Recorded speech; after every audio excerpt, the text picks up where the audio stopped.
ನಿಮ್ಮೆಲ್ಲರ ಪ್ರೀತಿಯ ಮುಖ್ಯಮಂತ್ರಿ ಚಂದ್ರು ಸರ್ನ ಕಾರ್ಯಕ್ರಮಕ್ಕೆ ವೆಲ್ಕಮ್ ಮಾಡ್ತೀನಿ. ಸರ್, ಕಾರ್ಯಕ್ರಮಕ್ಕೆ ಸ್ವಾಗತ ಸರ್. ನಮಸ್ಕಾರಮ್ಮ. ನಮಸ್ಕಾರ. ಹೇಗಿದ್ದೀರಾ ಸರ್? ಫಸ್ಟ್ ಕ್ಲಾಸ್ ಆಗಿದ್ದೆ. ಏನೊಂದು 7-8 ಕಾಯಿಲೆ ಇದ್ದಾವೆ, ಬಟ್ ತೊಂದರೆ ಇಲ್ಲ. ಸರ್, ಗಳಿಸಿದ್ದೇನು ಕಳ್ಕೊಂಡಿದ್ದೇನು ಸರ್ ಸಿನಿಮಾದಿಂದ ನನಗೆ ನನ್ನ ಕುಟುಂಬ, ನಾನು ಬದುಕೋದಕ್ಕೆ ಆರ್ಥಿಕ ಭದ್ರತೆ ಆಯಿತು. ಭದ್ರತೆ ಅಂತ ಅಂದರೆ ಕೋಟ್ಯಾಧಿಪತಿ ಅಂತ ನಾನು ಹೇಳೋಕ್ಕಾಗಲ್ಲ. ಯಥೇಚ್ಛವಾಗಿ ದುಡ್ದಿದ್ದೀನಿ. ನಮ್ಮ ಪಾತ್ರಗಳಿಗೆ ಹೀರೋಗಳ ಥರ, ಹೀರೋಯಿನ್ಗಳ ಥರ ಸಂಭಾವನೆಗಳು ಇರ್ತಿರಲಿಲ್ಲ. ಎಷ್ಟೇ ಮಾಡಿದ್ರು ಕೂಡ ಅಂತರ ಭಾಳ ಇತ್ತು. ಒಬ್ಬ ಹೀರೋಗೆ 1 ಲಕ್ಷ ಕೊಡುವಂಥ ಸಂದರ್ಭದಲ್ಲಿ ನಮಗೊಂದು 10,000 ರೂಪಾಯಿ ರೇಟ್ನ ಡಿಫರೆನ್ಸ್ ಇದೆ. ಹಾಗೆ ಲೆಕ್ಕ ಹಾಕೊಳ್ಳಿ. ಆಮೇಲೂ ಕೂಡ 10 ಲಕ್ಷಕ್ಕಾದಾಗ ನಮಗೆ ಒಂದು 25,000ನೋ 50,000ನೋ ಕೊಡ್ತಿದ್ದಂತೆ. ಹಾಗೆ ಅದರಲ್ಲಿ ಉಳ್ಸೋಕ್ಕೆ ಸಾಧ್ಯ ಆಗ್ತಿತ್ತು. ಯಥೇಚ್ಛವಾಗಿ ಖರ್ಚು ಮಾಡ್ತಕ್ಕಂಥ ನಮ್ಗೆ ಹೊರಗಡೆ ನನ್ನ ಚಟಾಚಪಲುಗಳಿಗೆ ಏನು ಬೇಕು ಅವೆಲ್ಲ ಸಿಕ್ಬಿಡ್ತಿತ್ತು ಸ್ನೇಹಿತರ ಜೊತೆಲಿ. ಹಾಗಾಗಿ ಪರ್ಸನಲ್ಲಾಗಿ ಆ ದುಡ್ಡು ಖರ್ಚು ಮಾಡಬೇಕಾದ ಅಗತ್ಯ ಇರಲಿಲ್ಲ. ಹಾಗಾಗಿ ಉಳಿಸ್ಕೊಂಡಿದ್ದೆ. ಟ್ಯಾಕ್ಸ್ ಕಟ್ಟಿದ ಅಮೌಂಟಿಂದಲೇ ನಾನು ನನ್ನ ಕುಟುಂಬಕ್ಕೆ ಏನು ಬೇಕೋ ಅದನ್ನು ಒಂದು ಮನೆ ಮಾಡಿದೆ, 1-2 ಸೈಟ್ ಇಟ್ಕೊಂಡೆ.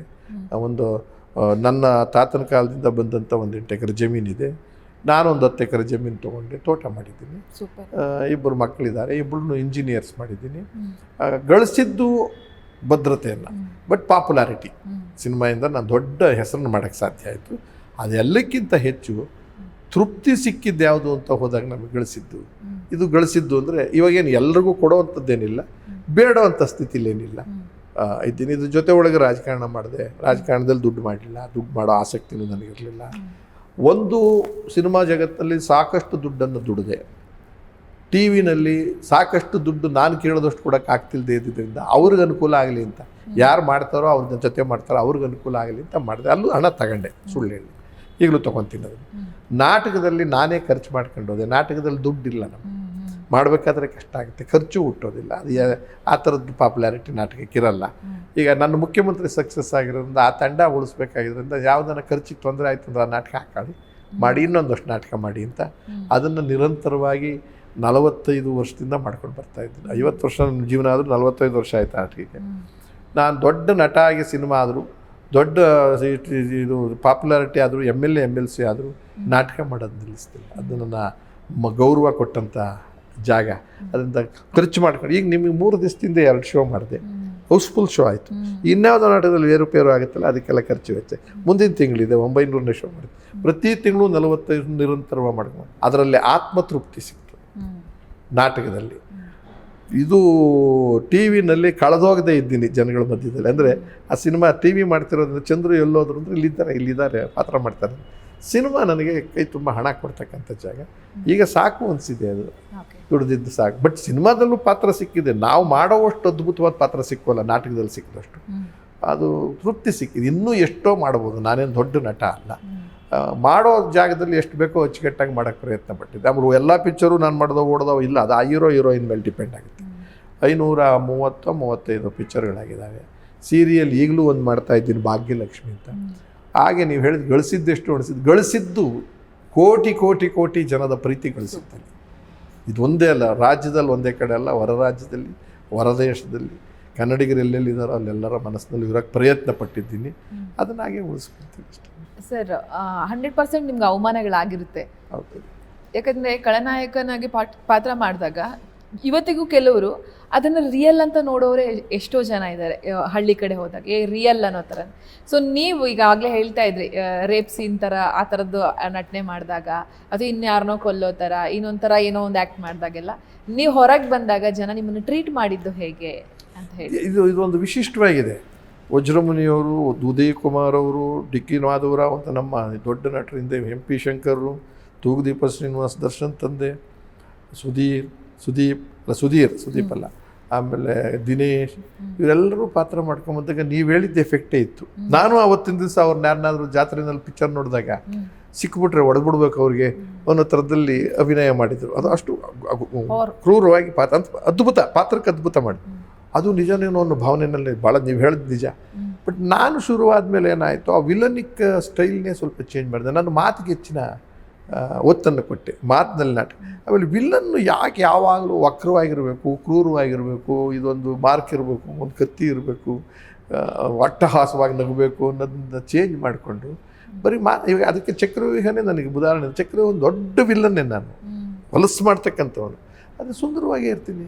ಕೋಟ್ ಹಾಕಿರ್ತೀನಿ, ಸೂಟ್ ಹಾಕಿರ್ತೀನಿ, ಎಲ್ಲೂ ಒಂದು ಏಟು ಯಾರಿಗೂ ಹೊಡೆಯೋದಿಲ್ಲ, ಮಾತಿನಲ್ಲಿ ಎಲ್ಲ ಅದು ಸಕ್ಸಸ್ ಆದಮೇಲೆ ಯಾಕೆ ಇಷ್ಟೊಂದು ಇದನ್ನು ತೆಲುಗು ಥರದಲ್ಲಿ ಮಾಡ್ತಾರೆ, ತಮಿಳ್ ಥರ ಮಾಡ್ತಾರಲ್ಲ ಅಂತ ಭಯ.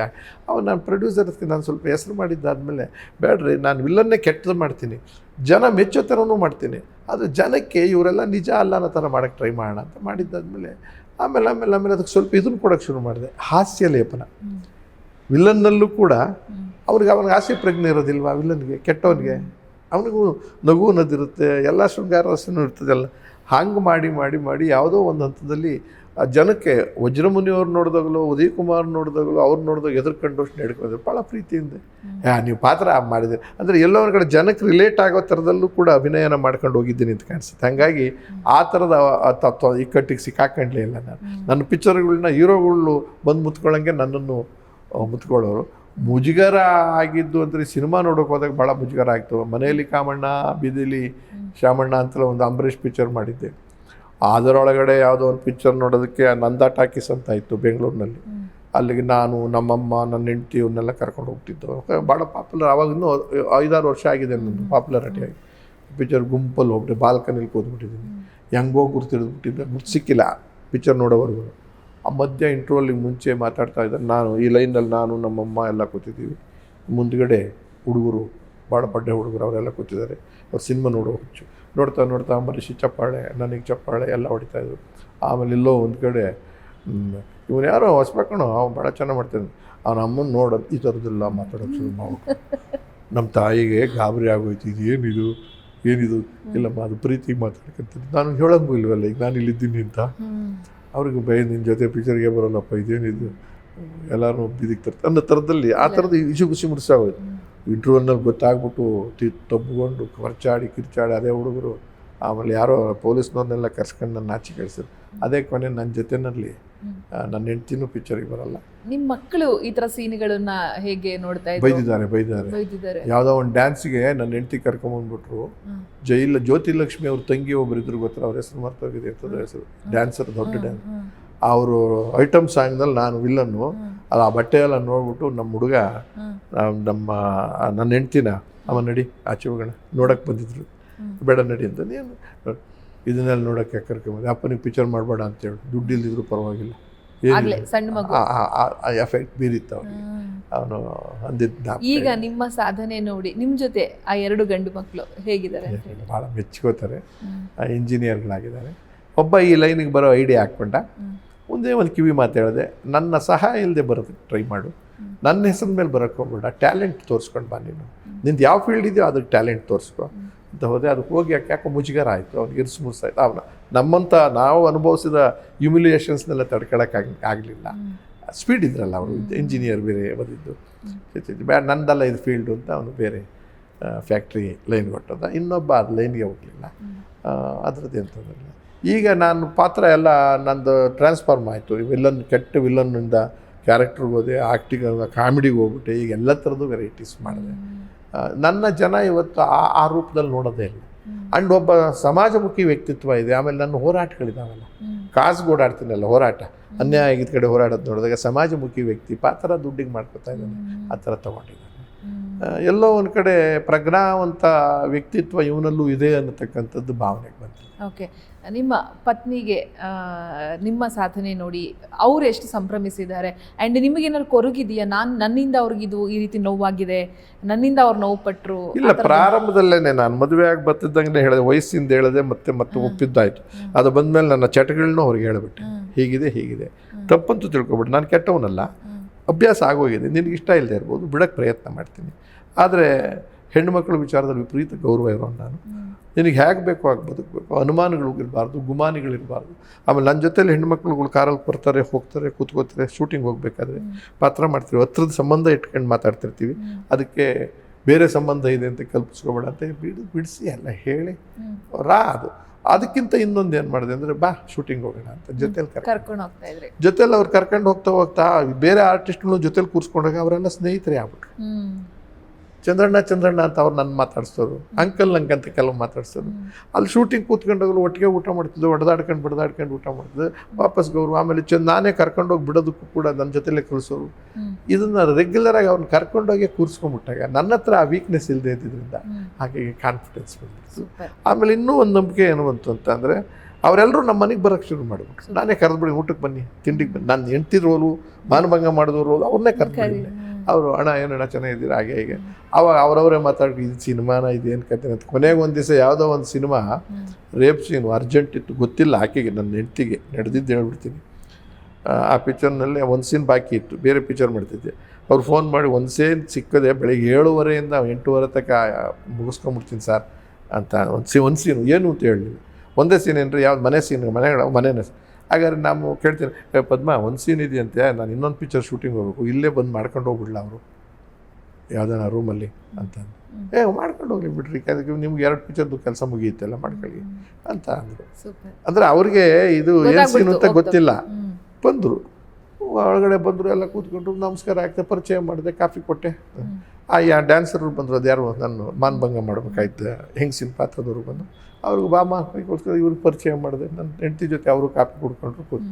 ಆಮೇಲೆ ಏನು ಸೀನು ಅಂತ ಹಿಂಗೆ ತೆಗಿಯುವಾಗ ಅವಾಗ ಹೇಳಿದ್ರು, ಮಾನಭಂಗ ಸೀನ್ ಬುದ್ಧಿಗಿದ್ದು ಅಮ್ಮನೆಗೆ ಬಂದು ಮಾನಭಂಗ ಸೀನ್ ಮಾಡ್ತೀನಿ ಅಂತ ಅವಾಗಲೇ ಹೇಳೋಕ್ಕಿಲ್ವಾ ಅಂತ. ನಾನು ತಡೆಯಪ್ಪ ಇರಪ್ಪ ಅಂತ ನನ್ನ ಹೆಂಡ್ತಿಗೆ, ಅಮ್ಮ ಕ್ಯಾನ್ಸಲ್ ಮಾಡಿಸ್ತೀನಿ ಹೇಳ್ಬಿಡು, ಅವ್ರು ಈ ಥರ ಅಂತ ಸೀನು. ಅಯ್ಯ, ನಾನು ನಿಮ್ಮನ್ನು ನೋಡಿಲ್ವ ಜೊತೆಲಿ ಬಂದು, ಏನು ಮಾನಭಂಗ, 25 ಜನ ಜೊತೆ ನಿಂತ್ಕೊಂಡು ಮಾನಭಂಗ ಸೀನ್ ಮಾಡ್ಕೊಳ್ಳಿ ಅಂತ ಅವರೇನೆ ಆ ಬೆಡ್ಶೀಟ್ ಬೇಡ ಇತ್ತ ಕೊಡ್ತೀನಿ ತಡ್ರಿ ಇದನ್ನು ಅಂತೇನು ಅವರೇ ಎಲ್ಲ ಕೊಟ್ಟು ಆ ಸೀನು ನಿಂತ್ಕೊಂಡು ನೋಡಿ ಎಷ್ಟು ಅಸಹ್ಯವಾಗಿ ಇಲ್ಲದೆ ಇರೋ ಥರ ತೆಗಿತಾರೋ ಹಂಗೆ ತೆಗೆದ್ರು ಆ ಶಾರ್ಟ್ಸ್ನ. ಆಮೇಲೆ ಅವ್ರದ್ದೊಂದು ಸಪ್ರೇಟ್ ತಗೊಂಡೆಲ್ಲ ಮಾಡಿದ್ರು. ಸೊ ಇಷ್ಟೆಲ್ಲ ಆಗಿರೋದ್ರಿಂದ ಕಾನ್ಫಿಡೆನ್ಸ್ ಬಂತು. ಇದ್ರ ಜೊತೆ ಒಳಗೆ ಇನ್ನೊಂದು ಅಂದರೆ ನಂಬಿಕೆ ಉಳಿಸ್ಕೊಳ್ಳೋದು ಹೆಂಗೆ ಅಂದರೆ, ಈ ಥರ ನಾವು ಪಾಪ್ಯುಲರ್ ಇರೋ ವ್ಯಕ್ತಿಗಳು, ಜನಪ್ರಿಯರಾದ ವ್ಯಕ್ತಿಗಳು ಹೆಚ್ಚು ಅತಿಯಾದ ಸುಳ್ಳು ಎಲ್ಲ ಟೈಮ್ನಲ್ಲಿ ಹೇಳ್ಕೊಂಡು ಹೋಗ್ಬಾರ್ದು. ಮನೆಯಲ್ಲಿ ಯಾವ್ಯಾವುದೋ ಕೆಲವಕ್ಕೆ ಏನೋ ಕೊಟ್ಟಿರ್ತೀವಿ, ಇದು ಮಾಡ್ತೀವಿ, ಆದರೆ ಸತ್ಯ ಇಟ್ಕೊಂಡ್ಬಿಡ್ಬೇಕು ಇಬ್ಬರು. ಬಿಚ್ಚು ಮನೆ, ನಿಂದು ತಪ್ಪಿಲ್ಲ ನಂದು ತಪ್ಪಿಲ್ಲ ತಾನೆ, ನಿನಗೆ ಆಸೆ ಏನಿದೆ ಅದು ಮುಗಿಸ್ಕೊ. ಅಂದರೆ ಆಸೆ ಅಂದರೆ ದುಡ್ಡಿಂದ ಇನ್ನೊಂದು ಚಿನ್ನೋ, ನಾನು ದುಡ್ದಿದ್ದೆಲ್ಲ ಪೂರ್ತಿ ಕೊಟ್ಬಿಟ್ಟು ನಾನೇ ಇಸ್ಕೋತಿದ್ದೆ, ಇಷ್ಟು ಬೇಕು ಕೊಡು, ಇದು ಕೊಡೋಕ್ಕೆ ಬೇಕು ಕೊಡು, ಇದು ಕೊಡೋಕ್ಕೆ. ಸತ್ಯ ಹೇಳ್ಬಿಟ್ಟು ಇವ್ರಿಗೆ ಯಾರಿಗೋ ದಾನ ಮಾಡಬೇಕಾಗಿದೆ, ನಾನು 20,000 ಕೊಡು, ಏನಕ್ಕೆ ನೀನು ಬಾ ಕೊಟ್ಬಿಡಿ ಅಂತ. ಹೀಗೆ ಆಗೋಯ್ತಾ ಕೊಟ್ಬಿಟ್ಟ ಮೇಲೆ ಅವರಿಗೆ ಕಾನ್ಫಿಡೆನ್ಸ್ ಇದೇ ಬಂದಿಲ್ಲ. ನಮಗೆ 43 ವರ್ಷ ಆಯಿತು ಮದುವೆಯಾಗಿ, 83, ಏನೂ ತೊಂದರೆ ಆಗಿಲ್ಲ. ಒಂದು ಮೈ ಮೇಲೆ ಕೈ ಮಾಡಿಲ್ಲ ನಾನೇನು. ಅದೇ ಬಟ್ ಅರೇಂಜ್ಡ್ ಮ್ಯಾರೇಜು IQ ಭಾಳ ವ್ಯತ್ಯಾಸ ಇತ್ತು. ಈಗ ಅವರು ಬ್ಯಾಂಕ್ ಡೈರೆಕ್ಟರ್ ಆಗಿದ್ದಾರೆ, ಸಮಾಜದ ಅಧ್ಯಕ್ಷರಾಗಿದ್ದಾರೆ, ಮಹಿಳಾ ಮಂಡಲದ ಇದಕ್ಕೆ ಹೊರೇ ದೇವಸ್ಥಾನ ರಿಪೇರಿ, ಅವ್ರ ಧಾರ್ಮಿಕ ವಿಚಾರ ಜಾಸ್ತಿ, ನನಗಿಲ್ಲ. ನಾನು ಈ ದೇವ್ರು ನಂಬ್ತೀನಿ, ಅವರು ಆ ದೇವ್ರು ನಂಬ್ತಾರೆ, ಮಾಡ್ಕೊ ಹೋಗ್ಬಂತೀನಿ. ಈಗ ಪ್ರೆಸೆಂಟ್ ಯಾರು ಸರ್ ಆಪ್ತರು? ಈಗ 1975 ಶುರುವಾಗಿದ್ದ ನಿಮ್ಮ ಜರ್ನಿ 2026 ನಾವಿದ್ದೀವಿ.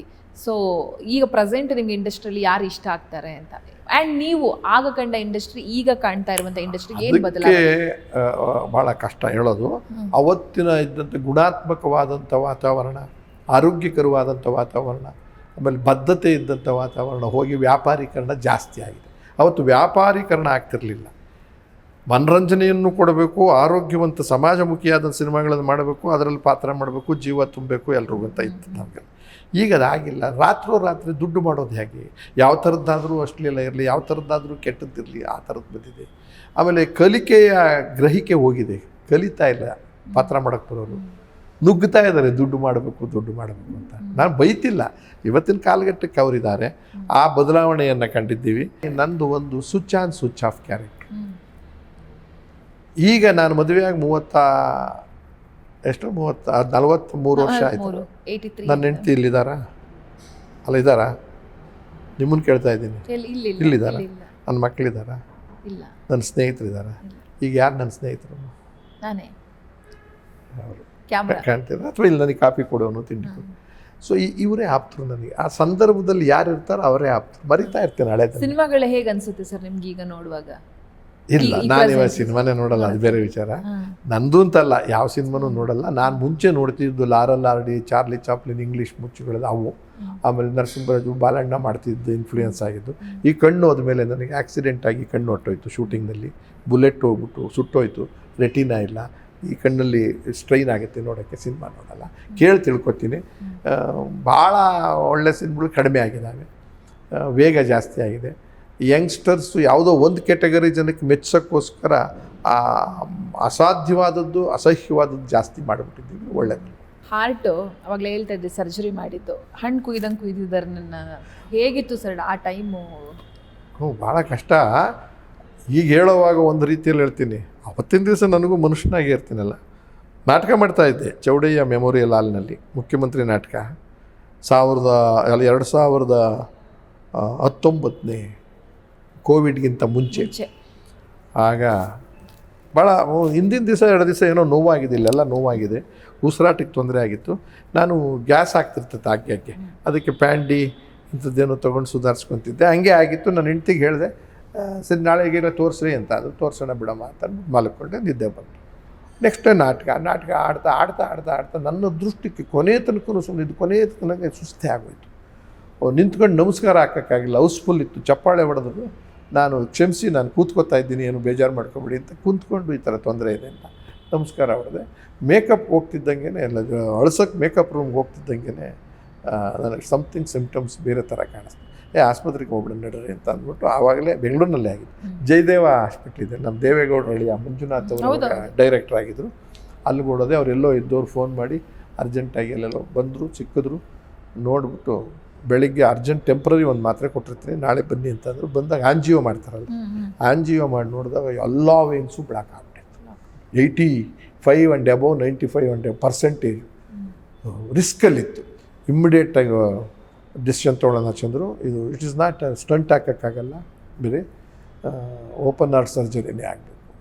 ಸ್ವಲ್ಪ ಅವಾಗ ಶಾಕ್ ಆಯಿತು. ಓಪನ್ ಹಾರ್ಟ್ ಸರ್ಜರಿ ಅಂದರೆ ಇದು ಇರಲಿ, but there is no alternative ಅಂತ. ಇವತ್ತೆಲ್ಲ ಔಷಧಿ ಕೊಡ್ತೀನಿ, ನಾಳೆ ಬಂದು ಅಡ್ಮಿಟ್ ಆಗಿಬಿಡಿ, ಲೇಟ್ ಮಾಡೋಂಗಿಲ್ಲ, ನಾಳೆ ಬೆಳಗ್ಗೆ ತನಕ ಏನೂ ಅಪಾಯ ಆಗದಿರೋ ಥರ ಮಾಡ್ತೀನಿ, ನೀವು ಬನ್ನಿ ಅಂತ. ಮನೆಗೆ ಹೋಗಿ ಹೇಳಿದ್ಮೇಲೆ ಅವರು ಸ್ವಲ್ಪ ಕಣ್ಣಲ್ಲಿ ನೀರು ಬಂತವರಿಗೆಲ್ಲ ಅಂದ್ಬಿಟ್ಟು ಓಪನ್ ಹಾರ್ಟ್ ಸರ್ಜರಿ. ಅದು ಕತೆ ಗೊತ್ತಿತ್ತಲ್ಲ, ಆಯ್ತು ಸೇರಿಬಿಟ್ಟು ಸೇರಿಸ್ತು ಅಷ್ಟೇ. ಡಿಟರ್ಮಿನೇಷನ್ ಏನಾಗುತ್ತೆ ಹಾಕಲಿ, ಎಲ್ರಿಗೂ ಆದಂಗೆ ನನಗೂ ಆಗುತ್ತೆ. ಇಷ್ಟೇ ದಿವಸ ಜೀವನ ಇದ್ದಿದ್ದು ಅಂತ ಅನ್ಸಿದ್ರೆ ಅಷ್ಟೇ ಅನ್ನಿಸ್ತೇ ಹೊರತು ಅಳೋದು ದುಃಖ ಆಗಿ ಹೊರಗೋ ಥರ ಆಗಿಲ್ಲ. ಧೈರ್ಯ ಮಾಡಿ ಅವ್ರನ್ನೆಲ್ಲ ಡಾಕ್ಟ್ರ್ ಕರೆದೆ. ನೋಡಿ ಏನೇನು ಪ್ರೋಸೆಸ್ ಇದೆಯೋ ಎಲ್ಲ ಮಾಡಿಬಿಡಿ, ನನಗೇನು ಚಿಂತೆನೇ ಇಲ್ಲ. ನನ್ನ ಡಿಸಿಷನ್ನು ನನ್ನ ಹೆಂಡ್ತಿ ಡಿಸಿಷನ್ ಅಲ್ಲವೇ ಅಲ್ಲ ಇದು. ಇಟ್ ಈಸ್ ಡಾಕ್ಟ್ರ್ ಮಂಜುನಾಥ್ ಬಂದು ಕರ್ಕೊಂಬಂದು, ಸೀತಾರಾಮ್ ಭಟ್ರು ಅಂತ ಯಾರೋ ಒಬ್ಬರು ಡಾಕ್ಟ್ರು, ಆರ್ಟ್ ಸ್ಪೆಷಲಿಸ್ಟು, ದೊಡ್ಡ ಸರ್ಜನ್, ಅವ್ರನ್ನ ಕರೆಸಿದ್ರು. ಹಿಂಗಾಗಿದೆ ಅವ್ರು ತುಂಬ ನಿಲ್ಲಿಸ್ಕೊಂಡು, ಅವ್ರ ಮನಸ್ಸಿನಲ್ಲಿ ಕೆಟ್ಟ ಸ್ಥಿತಿ ಇದ್ದಾನೆ ಅಂತ ಅವ್ರಿಗೆ ಗೊತ್ತಿದೆ, ಅದನ್ನು ಏನು ಹೇಳ್ತಿಲ್ಲ ಡಾಕ್ಟ್ರುಗಳಾಗಿ. ಚಂದ್ರವರೇ ನಾನೇ ಆಪ್ರೇಷನ್ ಮಾಡೋರು, ನಾಳೆ ಮಾಡ್ತೀನಿ, ಫಿಕ್ಸ್ ಆಗಿದೆ. 99% nothing to worry, I will be 1% ಅಂದೆ. ನಾನು ತಮಾಷೆ ಮಾಡಿದೆ, ಆ 1% ಅಲ್ಲ ಸರ್, ಎಲ್ರಿಗೂ ಡೌಟ್ ಇರೋದು ಇರ್ತೀವೋ ಇಲ್ವೋ ಅಂತ ನಾನದು. ನೀವು ಭಾಳ ಪಟ್ಟಿಗಿರಪ್ಪ ಅಂತ ರೇಗಿಸಿದ್ರು, ಮಾತಾಡಿಸಿದ್ರು.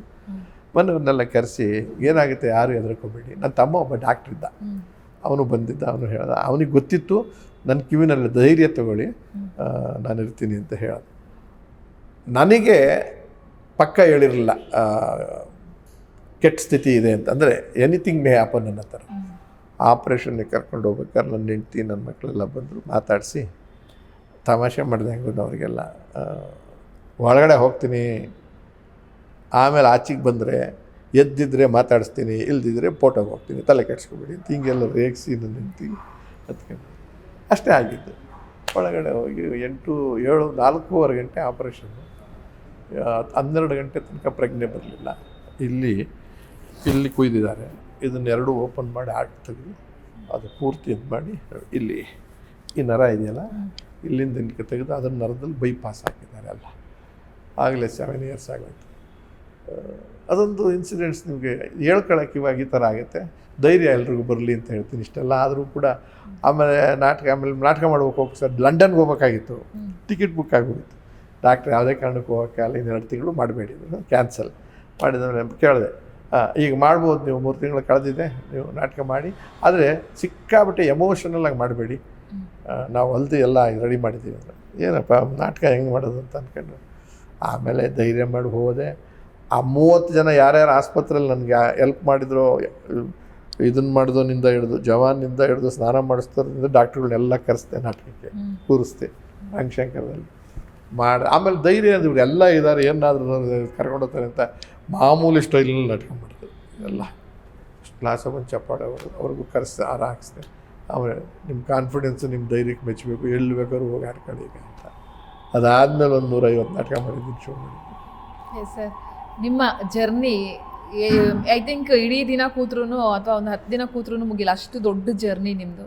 ಸೊ ಇಷ್ಟು ವರ್ಷಗಳ ಕಾಲ, 50 ವರ್ಷಗಳ ಕಾಲ ಕಲಾ ಸೇವೆ ಮಾಡಿದ್ದೀರಾ, ಕನ್ನಡಕ್ಕೆ ಅದ್ಭುತವಾದ ಸಿನಿಮಾಗಳನ್ನು ಕೊಟ್ಟಿದ್ದೀರಾ. ಈ ಕಡೆ ರಾಜಕೀಯ ಅಂತ ಬಂದರೆ ಅಲ್ಲೂ ಕೂಡ ಜನಸೇವೆ ಮಾಡಿದ್ದೀರಾ. ಕಿರುತೆರೆ, ಹಿರಿತೆರೆ, ರಂಗಭೂಮಿ ಎಲ್ಲ ಕ್ಷೇತ್ರಗಳಲ್ಲೂ ಕೂಡ ತೊಡಗಿಸಿಕೊಂಡಂತಹ ಅದ್ಭುತ ಕಲಾವಿದ, ಅದ್ಭುತ ವ್ಯಕ್ತಿತ್ವ, ಸರಳ ಜೀವಿ, ಎಲ್ಲೂ ಕೂಡ ಹಮ್ಮು ಬಿಮ್ಮಿಲ್ಲ. ನನಗೆ ನಾನು ಇಷ್ಟು ಸಾಧನೆ ಮಾಡಿದ್ದೀನಿ ಅನ್ನೋದನ್ನು ನೀವು ತೋರಿಸೋದೇ ಇಲ್ಲ. ಕ್ಯಾಮ್ರಾ ಆಫ್ ಆದರೆ ಎಷ್ಟು ಸರಳವಾಗಿರಬೇಕು ಅಷ್ಟು ಸರಳವಾಗೇ ಇರ್ತೀರ ನೀವು. ಮುಖ್ಯಮಂತ್ರಿ ಚಂದ್ರು ಸರ್ ಅಂತ ಅನಿಸೋದೇ ಇಲ್ಲ. ಸೊ ಫೈನಲಿ ನಿಮ್ಮ ಪ್ರೀತಿಯ ಮಾತುಗಳು. ನಾನು ಎಲ್ಲಿರ್ತೀನೋ ಅಲ್ಲಿ ನಗನಗ್ತಾ ಎಲ್ಲರೂ ಇರಬೇಕು. ಎಲ್ರಿಗೂ ಕೂಡ ಕಷ್ಟಗಳು ಎಲ್ರಿಗೂ ಬರ್ತವೆ, ಪ್ರತಿಯೊಂದು ಜೀವಿಗಳಿಗೂ ಬರ್ತವೆ. ಅದನ್ನು ನಮಗೆ ನಾವೇ ಅನುಭವಿಸ್ಬೇಕು, ಸಾಧ್ಯವಾದರೆ ಸಹಾಯ ತಗೋಬೇಕು. ಇಲ್ಲದೆ ಹೋದರೆ ನಮ್ಮ ನೋವುಗಳನ್ನು ಇನ್ನೊಬ್ರಿಗೆ ಹಂಚಿ ಅವ್ರಿಗೂ ಹಿಂಸೆ ಕೊಡ್ತಕ್ಕಂಥದ್ದು ಮತ್ತು ಅಪಾಯ. ಒಳ್ಳೆಯದಾದರೆ ಮಾಡಿ, ಮಾಡದೇ ಇದ್ದರೆ ಸುಮ್ಮನೆ ಇದ್ಬಿಡಿ. ಆದರೆ ಇದ್ದ ಜಾಗದಲ್ಲಿ ನೀವು ನಗಿ, ಇನ್ನೊಬ್ಬರನ್ನು ನಗಿಸಿ, ಆರೋಗ್ಯವಾಗಿರಿ, ಕಾನ್ಫಿಡೆನ್ಸ್ ತುಂಬಿ. ಆಮೇಲೆ ಸಾಯೋ ತನಕನೂ ಕೂಡ ನಾವು ಮನುಷ್ಯರು ಗಟ್ಟಿಯಾಗಿ ಇದ್ದೀವಿ ಅಂತಲೇ ನಂಬ್ಕೊಂಡೇ ಹೋಗ್ತಾಯಿರಿ. ನಮ್ಮ ಕೈನಲ್ಲಿಲ್ಲ. Switch off. ಇಲ್ಲಿದ್ದಾಗ ಊಟ ಮಾಡಿ, ಅದು ಆಫ್ ಮಾಡಿದ ತಕ್ಷಣ ಬಾತ್ರೂಮ್ಗೆ ಹೋಗಿ, ಅದು ಆಫ್ ಮಾಡಿದ ತಕ್ಷಣ ಇಲ್ಲಿ ಮಾತಾಡ್ಬೇಕು, ಹರಟೆ ಹೊಡಿ. ಇದು ನಿನ್ನ ಆಫ್ ಮಾಡಿದ ತಕ್ಷಣ ನನಗೆ ಬೇರೆ ಕೆಲಸ ಇದೆ, ನಮ್ಮ ಆಫೀಸ್ಗೆ ಹೋಗ್ತೀನಿ, ನೀವು ಯಾರು ಸ್ನೇಹಿತರಲ್ಲ ನನಗೆ. ಅವಾಗ ಅವರೇ ಸ್ನೇಹಿತರು. ಕಣ್ಣೆದುರಿಗೆ ಯಾರು ಕಾಣಿಸ್ತಾರೆ ನಮ್ಮ ದೃಷ್ಟಿಗೆ, ಯಾರು ನಮ್ಮ ಮಾತಿಗೆ ಅಟಕ್ತಾರೆ, ಅದೇ ಸತ್ಯ. ಆ ಥರ ಬದುಕಿ ಅಂತ ಹೇಳ್ತಾರೆ. ಈಗ ನಮ್ಮ ಮನೆಯೊಳಗೆ ಏನೋ ಒಂದು ಘಟನೆ ನಡೀತಂತೆ, ಈಗ ನಾನು ಅಲ್ಲಿದ್ದೇನೆ ಅಟೆಂಡ್ ಮಾಡೋಕ್ಕೆ. ಅವ್ರು ಫೋನ್ ಮಾಡಬೇಕು, ಏನೋ ಮಾಧ್ಯಮ ಇರೋದು ಅಲ್ಲಿ ತಿಳ್ಕೊಬೇಕು, ಅವ್ರಿಗೆ ನಾನು ಹೇಳ್ಬೇಕು, ಇಲ್ಲಿಂದ ಫೋನ್. ಅಲ್ಲಿ ಯಾರು ಇರ್ತಾರೋ ಅವರೇ ಮಾಡ್ಬೇಕಲ್ವ ಸಹಾಯನ, ಅವರೇ ಎತ್ಕೊಂಡು ಹೋಗ್ಬೇಕು, ಅವರೇ ಕರಿಬೇಕು ಅಥವಾ ಏನೋ ಬೆಳೆಸ್ಬೇಕು. ಸೊ ಅಷ್ಟು ನಿಟ್ಕೊಳ್ಳಿ. Switch off. ಇವೆ ಒಂದು ಮನೆ ಅಂತ ಇದೆಯಪ್ಪ, ಎಲ್ಲದಕ್ಕೂ ಒಂದೇ ಸ್ವಿಚ್ಚಾ? Main switch is different. ಅದೇ ಹಾರ್ಟ್ ನಮ್ಮದು. ಮಿಕ್ಕಿದ ಸ್ವಿಚ್ಚು ನಿಮ್ಮ ಬಾತ್ರೂಮ್ದೇ ಬೇರೆ ಸ್ವಿಚ್ಚು, ಅಡುಗೆ ಮನೆದೇ ಬೇರೆ ಸ್ವಿಚ್ಚು, ದೇವ್ರ ಮನೆದು ಬೇರೆ ಸ್ವಿಚ್. ಆಲ್ದು ನಿಮ್ಗೆ ಯಾವಾಗ ಬೇಕೋ ಅದನ್ನ ಹಾಕಂತೀರಲ್ವ, ತಿರ್ಗಿ ಆಮೇಲೆ ಏನು ಮಾಡ್ತೀರಾ? ಆಫ್ ಮಾಡ್ತೀವಿ. ಮಾಡ್ಕೊಳ್ಳಿ ನೀವು. ಎಸ್ ಸರ್, ನಿಮ್ಮನ್ನು ಪ್ರೀತಿ ಮಾಡುವಂಥ ಜನಕ್ಕೆ ನಿಮ್ಮ ಮಾತು ಕೊನೆಯದಾಗಿ. ಎಲ್ಲರನ್ನೂ ಪ್ರೀತಿಸ್ತೀನಿ. ಸಾಧ್ಯವಾದಷ್ಟು ನನ್ನ ಕೈನಲ್ಲಿ ಸೆಲೆಬ್ರಿಟಿ ಆಗದೆ ಅಹಮ್ಮನ್ನು ಬಿಡಿಸ್ಕೊಂಡೆ. ರಾಜ್ಕುಮಾರ್ ಅವರ ಅಥವಾ ಸ್ವಾಮಿಯವರ ಅನುಕರಣೆ ಸ್ವಾಮಿಯವರ ಅನುಗ್ರಹ ಮತ್ತು ದೊಡ್ಡವರ ಸಹವಾಸ ಮತ್ತು ರಾಜಣ್ಣವರ ನಡವಳಿಕೆ ಇವೆಲ್ಲವನ್ನು ಅಳವಡಿಸ್ಕೊಳ್ಳೋಕ್ಕೆ ಪ್ರಯತ್ನ ಪಟ್ಟಿದ್ದೀನಿ. ನೀವು ಪಡ್ಕೊಳ್ಳಿ. ಅಂತಿಮ ತನಕ ಆನಂದವಾಗಿರೋಣ, ಖುಷಿಯಾಗಿರೋಣ, ಕಾಳಿಯೋಣ. ನಮಗೆ ಗೊತ್ತಿಲ್ಲ ಮಿಕ್ಕಿದ್ದೇನು. Yes sir, thank you so much. ನಮ್ಮ ಕಚೇರಿಗೆ ಬಂದು ನಮ್ಮ ಜೊತೆ ನಿಮ್ಮ ಸಿನಿಮಾ ಜರ್ನಿ ಒಂದಷ್ಟು ಇಂಟ್ರೆಸ್ಟಿಂಗ್ ವಿಚಾರಗಳನ್ನು ಶೇರ್ ಮಾಡಿಕೊಂಡ್ರಿ. Thank you so much sir. Thank you, ಧನ್ಯವಾದಗಳು. ಎಸ್ ವೀಕ್ಷಕರೇ, ನೋಡಿದ್ರಲ್ಲ, ಇದು ಮುಖ್ಯಮಂತ್ರಿ ಚಂದ್ರು ಸರ್ ಅವರ ಮನದಾಳದ ಮಾತುಗಳು. ಸಾಕಷ್ಟು ವಿಚಾರಗಳನ್ನು ಶೇರ್ ಮಾಡಿಕೊಂಡ್ರು. ನೋವು, ನಲಿವು, ಸಂಕಟ, ಖುಷಿ ಎಲ್ಲವೂ ಕೂಡ ಇತ್ತು ಆ ಮಾತುಗಳಲ್ಲಿ. ಇದು ಈ ಹೊತ್ತಿನ ವಿಶೇಷ. ನೋಡ್ತಾ ಇರಿ ಜೀ ಕನ್ನಡ ನ್ಯೂಸ್, ಸತ್ಯವೇ ಸುದ್ದಿಯ ಜೀವಾಳ.